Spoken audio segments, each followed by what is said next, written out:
dito, maingay ah. Parang nandito yata ang ingay.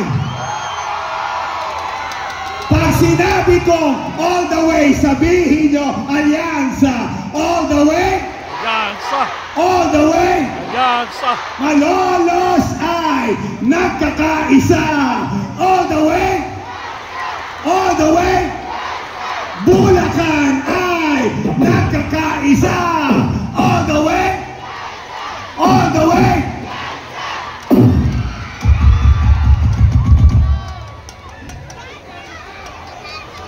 Don't you want me like I want you, baby?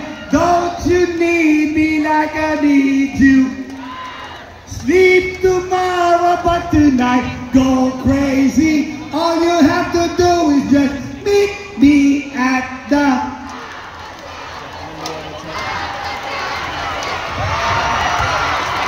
Malolos, let's go!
Sino ba ang pinakamaingay? Come on! Wala na sino ang pinakamaingay? Ako na pinakamaingay! Somebody say ho! Say ho! Say hey, hey, ho! Here we go! All the way! All the way! Ito ba ang pinakamaingay? Ito ba ang pinakamaingay? All the way!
pinakamaingay? Ito ba ang pinakamaingay? Ito ba ang pinakamaingay? Say ho! Say ho! Say hey, hey, ho! Now say, ibigay mo na! Say, ihagis mo na! Arang ito pinakamaingay! Ito pinakamaingay! Ibigay mo na! Say, ihagis mo na! Say, ihagis mo na!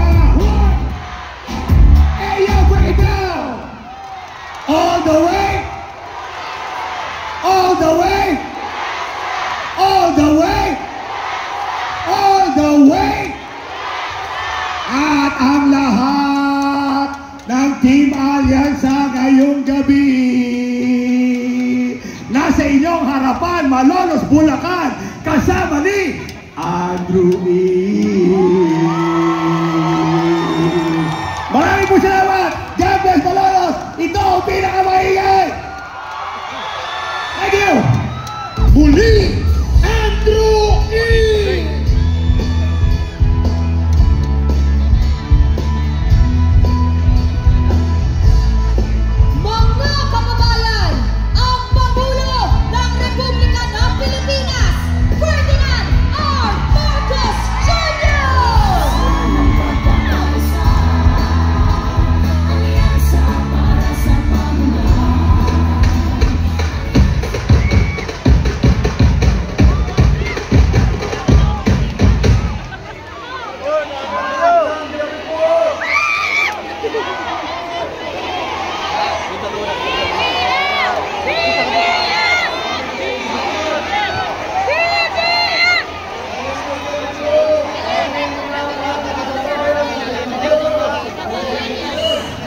Mama, huwag lang po tayo sabatan.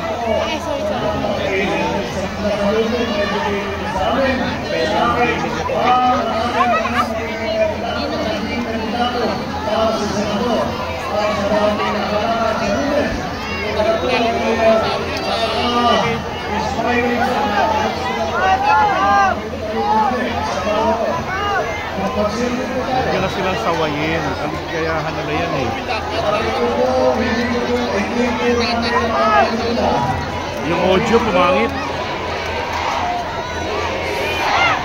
BBM! BBM! BBM! BBM! BBM!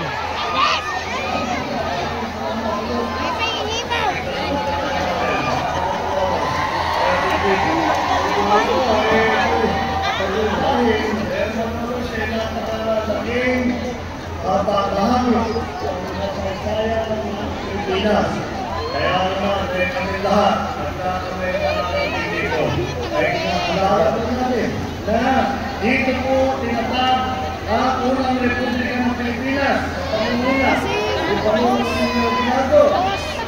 Sinasalamin po nito ang ating pakikipaglaban sa mga dayuhan upang makamit ang isang malayang Pilipinas.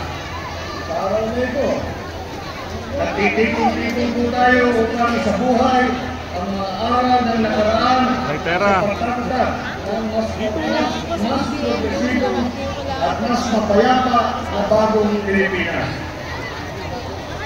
Kaya naman, ginagawa po natin ng ating administrasyon ang lahat na kaya po natin magawa upang masuklian ang inyong pagsisikap at inyong suporta. Nag-organize po tayo ng tinatawag na job fair. Job fair para sa trabaho sa bagong Pilipinas upang makapagbigay ng mga pagkakataon sa ating mga kababayan. Unti-unti po nagbubunga ang ating pagsisikap. Sa buong taon ng 2024, bumaba po ang tinatawag na unemployment rate. Ibig sabihin, yung pong mga manggagawa na hindi makahanap ng trabaho. Ngayon po, yan ang pinakamababa na unemployment rate dito sa Pilipinas sa nakaraang 20 taon po. Wow! Paglabot po naman ng ekonomiya, sila. Ikatlo naman ang Central Luzon. Ang Central Luzon po sa pagbulusok po ng ating ekonomiya, pangatlo po. At pagtuloy-tuloy dito sa Bulacan, 5.6% na ekonomiya ang lumaki. 5.6% lumaki ang ekonomiya. Para sa mga Bulacan. At talagang tinitingnan po natin kung ano ang mga probinsya, kung ano ang mga rehiyon na nagiging makina po ng mga ekonomiya, hindi lamang sa probinsya ng Bulacan, hindi lamang sa rehiyon, ngunit sa buong Pilipinas. Nagpapagawa rin po tayo ng tinatawag na farm-to-market road, mga post-harvest facility, mga makinalya po para sa ating mga pagsasaka, mga tractor po, mga dryer, mga milling machine. Lahat po yan ay ginagawa po natin para matiyak natin ang ating magsasaka ay maganda ang kanilang hanap buhay. At bukod pa ron, binibigyan po natin na lahat po ng Pilipino ay meron kakainin.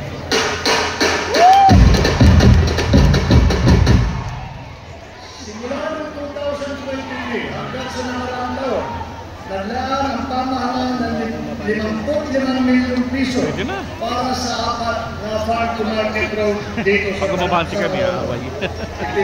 Pinatulong natin ang ating proyekto sa high-value crop upang maging mas masagana ang ani ng high-value crop mula 2022 po hanggang 2024. Nakapaglunsad na po tayo ng 37 gulayan sa paaralan dito po sa lungsod ng Malolos. Sinisikap po natin na maabot ang 20 piso kada kilo para sa bigas. Mas murang bigas ay mabibili ngayon sa kadiwa, para sa ating mga pompi, para sa ating mga senior citizen, para po sa mga PWD, at yung mga single parent. Sa tulong ng mga review po, itutuloy po natin ang programa nito at pinangarin na ang papapain ng presyo ng bigas ng 20 piso kada kilo ay maaabot na rin natin. Itong Marso, tinatayag na nasa 51 bagong urgent care and ambulatory service o BUCAS Center na naitayo sa buong bansa. Ito pong BUCAS Center ay dinagdag po natin sa mga ospital para po yung mga maliliit lang na naramdaman ay maaaring magpatingin kagad kung sino man may problema. At ito ay dinagdag po natin dahil ito karamihan naman. Laitera. Aba. Dito kasi. Dito kasi dapat to. O yung bagay ng pa, o mga anak, Usapan na tayo. Abot yan. Pararamihin po natin ang pararamihin. Dito po sa inyo, nakapagbukas na tayo ng 3 kung bukas center na yan. Sapaw ka Sa na. usapan ng pagkakto naman, pinapagkat natin ang North-South Commuter Railway North 1. Isa itong 34 kilometro na railway line. Kukonekta sa lungsod ng Malolos patungong Tutuban sa Maynila. Sa kasalukuyan, mahigit 32% na ang nagagawa at asahan po ninyo. Matatapos ito siguro mga 4 na taon pa, pero matatapos po ito para maging mas paginhawa ang pagbiyahe ninyo sa inyong mga trabaho at sa iyong pagpapagpupunta ng Maynila. Nakatutok din po tayo sa pagsasagawa ng San Miguel Bypass Road na magkukonekta sa mga bayan ng San Ildefonso at San Miguel dito sa Bulacan. Bahagi ang proyekto nito sa pagpapalawig ng Plaridel Bypass Road. Sa ngayon, tinatayag na nasa 77% na ang nagawa. At ito po naman ay matatapos natin Disyembre sa taon nito. Sa tulong ng mga reforma nito, mapapawasan ang oras at biyahe ng mga Pilipino. Mas marami na kayo makilala, panahon para sa inyong sarili at para sa inyong mga pamilya. Kaya naman po, ay napagpadayan ng mga pamilya po. Ito po, ay marami po dahil nagsimula pa lang. Ito mga malalaking proyekto na ito, hindi po na po nakatapos ito ng isang taon na buwan. Ito, matagalan po ito dahil malalaking proyekto na nakakatulong talaga. Kaya, kami ay ninanais natin na magpakulong lahat itong programa ng pamahalaan. At kailangan po natin. Kaya po natin nagawa ito. Kaya po natin nasimula. Ay dahil po, ay tayo po ay tinutulungan ng ating mga congressman at lalo-lalo na ang ating mga senador.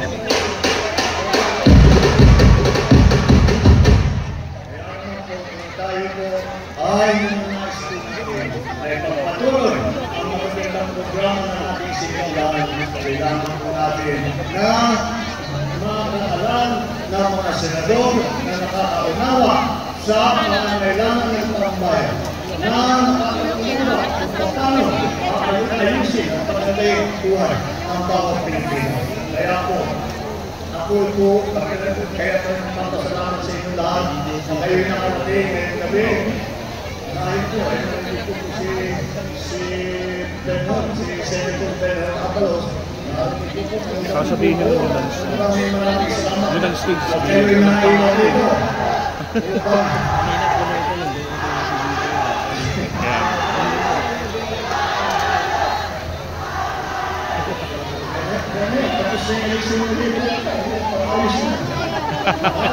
Alagad ni Aban.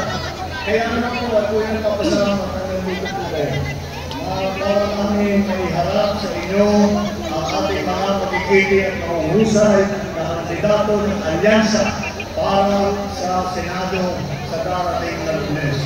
At alam ko na iharap sila sa inyo. Dahil po, ay nakakapiyak naman tayo.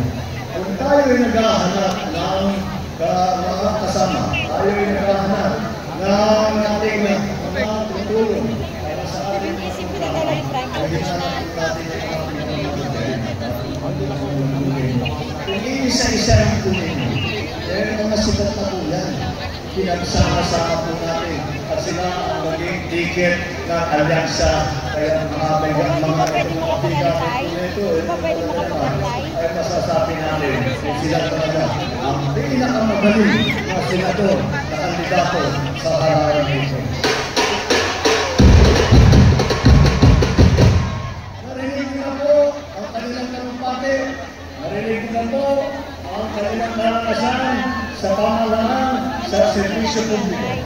Narinig na rin po ang kanilang mga hangarin at ninanais na gawin para tulungan ang ating mga kababayan.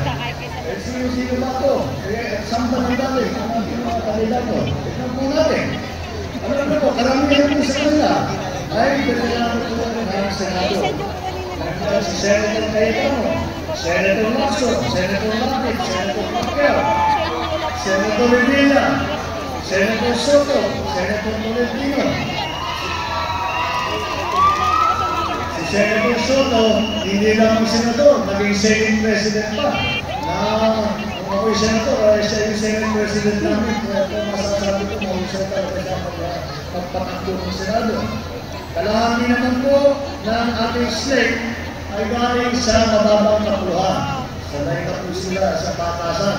Yan po ang Congressman Abalos, Congressman Binay, Congressman Cayetano, Congressman Pacquiao, Congressman Turco, Congressman Villar. Hindi na po dito sa pagsusulat ng mga batas. Apat naman, ang nagsilbi sa cabinet natin, naging sekretary sa kabinete. Ang sa kanilang lahat ay kung ako'y bagong po, eh siyempre, tinitingnan po natin kung sino ang mga magaling na dapat ilagay sa mga mahihirap na pwesto kasi ito ang importante ang trabaho nila. Kung iniisip mo po yung PINC, ay sinasabi ko kailangan magaling na nakakaunawa sa mga issue ng local government. Kaya po, kaya nahanap namin ay ilang po bilang Secretary ng DILG, Secretary Benito Mamalong.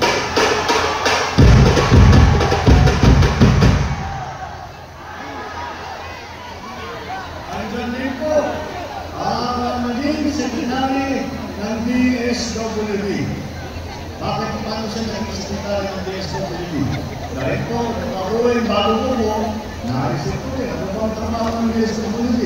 Kundi tulungan ang mga biktima ng mga kalamidad, kung hindi magbigay ng tulong sa mga mahihirap, sa mga may sakit, at pati yung mga nasalanta sa mga bagyo na mga nasira, katanim ng ating mga nasabaka, at ng mga nawalan ng trabaho. Yan po, ang ginawa, kundi magbigay ng tulong. Ay, inisip ko po, ang kilala ko, na ang buong buhay ay kanyang ibinigay na sa pagtutulong sa kanyang kapwa Pilipino. Tumutulong sa mga naliliit, sa mga walang boses, sa mga nangangailangan.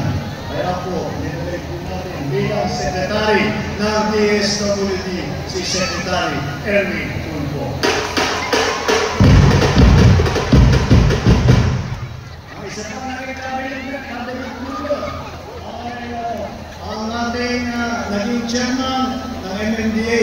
Alam niyo po ba mga MMDA? Yun yung Metro Manila Development Authority. Yun po. Ang naging chairman po yan ay ang ating kaibigan, si Senator Francis Tolentino.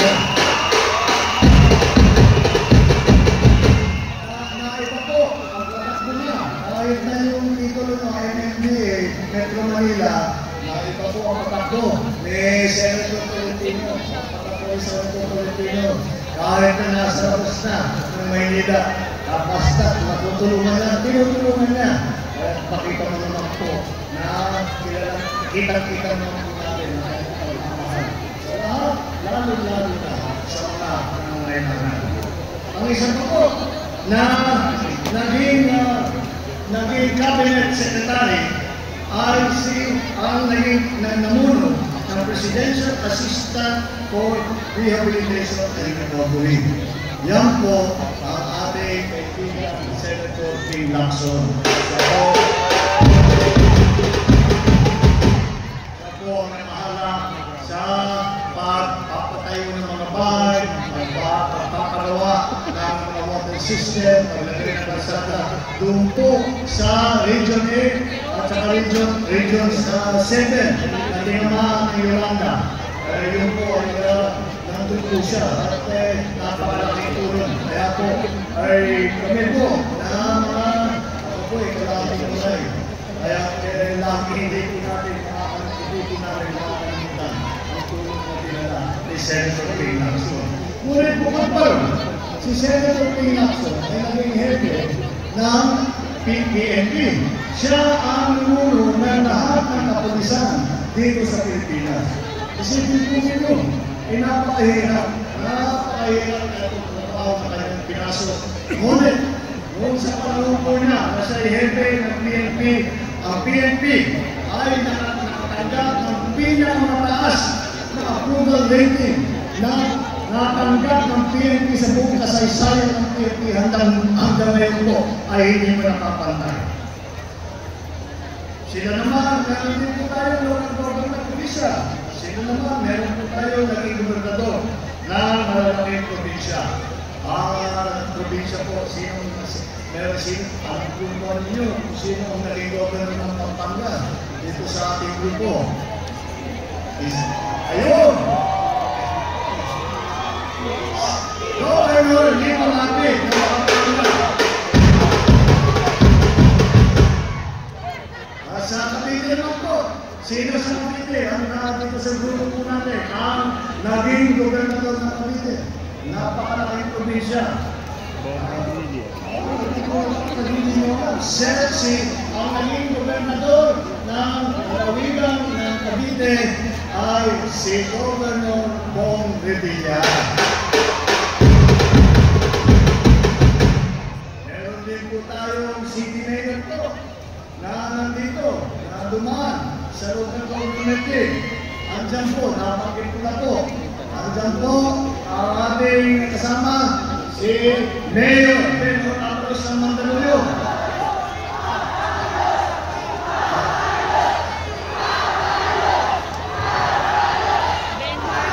Matagal po siyang Mayor ng Mandaluyong.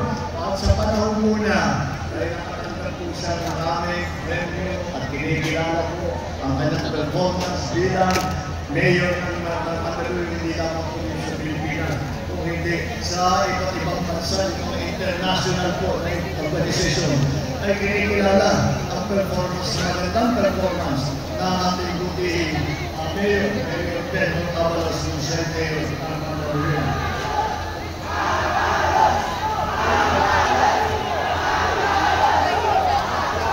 Ito naman, na dito sa kasamaan natin, naging mayor din na lungsod ng Tagaytay. Dito po, nakikita po ba? Ang naging mayor po minsan dito sa grupo natin na lungsod ng Tagaytay was Mayor Tol Tolentino po.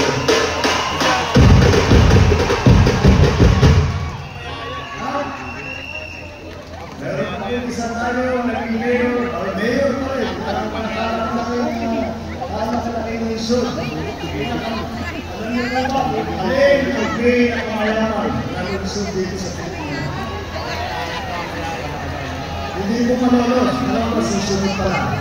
Pero yung number one po, pinakamayaman na lungsod dito sa Pilipinas ay ang Makati po.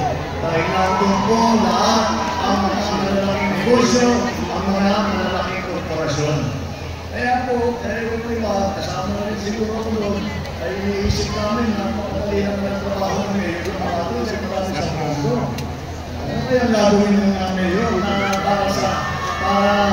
para magamit ng maganda? Yung pondo na kukuha nila ay pinagmamasyan po natin at nakita po natin ang upo na mayor at nakaupong mayor ng lungsod ng Makati, the mayor of Makati City, Mayor Abby Binay. At nang nililitan po natin, ano lang ginawa na gusto na napakalaking po hawak niya. Makamag po, ano ay mawawagkas na yan sa walang kwentang paggastos. Hindi po gano'n ang nangyari. Ang ginawa po niya, dahil hawak ng pondo, ay binigyan niya ng benepisyo libre. Ang lahat ng benepisyo sa Makati para sa matatanda, para sa mga may sakit, para sa mga bata, para sa mga PWD. Yan po ang ginawa ng ating butihing mayor, Mayor Abby Binay ng Makati. At huwag po natin makakalimutan na si Tito Sen, at tawag po namin sa Tito Sen, si Senator Tito Soto, ay siya ay naging Vice Mayor din. Hindi nyo siguro maalala, pero siya ay naging Vice Mayor din ng Quezon City. At kung titignan po natin, ay hangin happy din ang ating kandidato. Ang pinag-uusapan ay ang lalaki at ang mga kababayan. Eh, masasabi naman natin po na dito po sa linya natin, meron po tayo mga tinatawag namin na the fighting women of Calasanz. At dyan po si Senator Cayetano, at dyan po si Senator Binay, at dyan po si Senator Villar, at dyan po silang lahat na titiyak, na may malakas na boses at kababaihan sa Senado at makakasahan na sila ang magtatanggong ng karapatan ng kababaihan dito sa Pilipinas. Dahil po, ang trabaho ng mga legislatura ay magsulat ng batas. Kailangan po, magandang mga nakakaunawa po na marunong sumulat dahil hindi po magandang makasulat, hindi po natatanong kung ano ba yung pinapangarap ng ating mga bayan. Kaya naman, nandito naman tayo, apat din. Nandito, Atty. Abalos, Atty. Binay, Atty. Cayetano. At hindi lang po, ito, dahil po, ginagawa hindi po. Dahil alam niyo naman po, ang ating champ, si Manny Pacquiao, ay pinagkakita sa Mangali at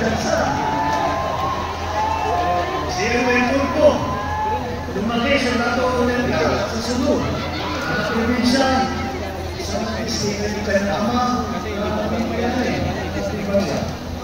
at unang Vicente Soto, kapag-ibig ko na ito, na bago niya yung Senator Tito Soto, nagkaroon na po ng Senator Soto. At ang unang Senator Soto ay galing naman po sa Cebu.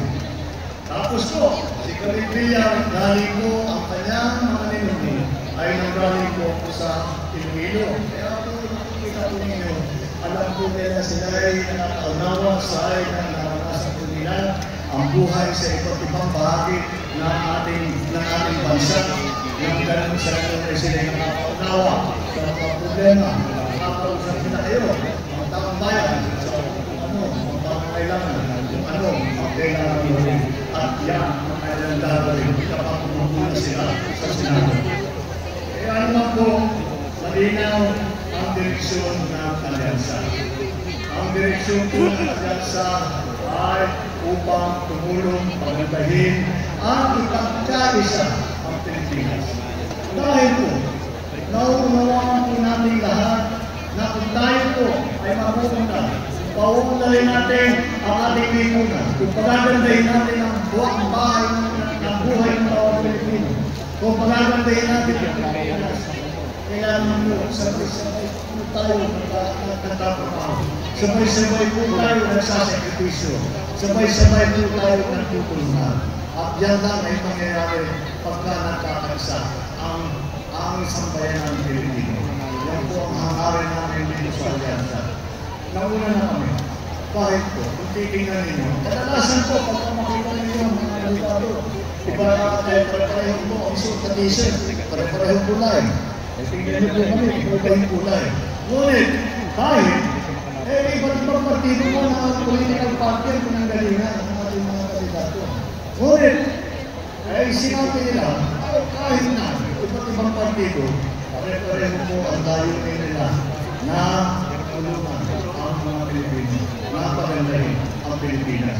Kaya naman po ay isang tanin muna ang mga sinasabi ng political concerns para naman sila ay makatulong at magsama para sila ay makapaggawa ng lahat ng kailangan gawin upang pagandahin po ang buhay ng Pilipinas, pagandahin po ang ekonomiya, magdala po ng peace and order, magkaroon po ng malaking infrastruktura, mababain ang presyo ng mga bilihin. Yan po ang ating mga hangarin. Kaya po tayo kami po ay nagkakisa. Kaya naman po, ay nandito po po, may kampang po sila na sinasabi ko, ako po ay nakakatiyak. Pagdating, limang busy na. Pagdating ng Lunes, huwag niyo pong kakalimutan. Ang halalan nito ay hindi lamang sa pagpili na ating mga magiging senator. Ang halalan nito ay magbibigay ng gabay sa ating pamahalaan, sa ating lipunan, kung ano ang tutunguan ng ating minamahal ng Pilipinas. Kaya po, ako magsabi. Para po mangyari, para po upang po magkakapayapaan sa Pilipinas, upang maging makatarungan ang Pilipinas, upang magpunlad ang Pilipinas, huwag po kayo magdalawang isip pa. Pagdating po ng Lunes, pagtupo po ninyo, pagpirma po ninyo ng balota, alyansa, straight alyansa, all the way, mabuhay ang alyansa sa mga Pilipinas. Mabuhay ang Diyos, mabuhay ang Bulacan, mabuhay ang bagong Pilipinas. Maraming salamat po. Ang Pangulo ng Republika ng Pilipinas, Ferdinand R. Marcos Jr.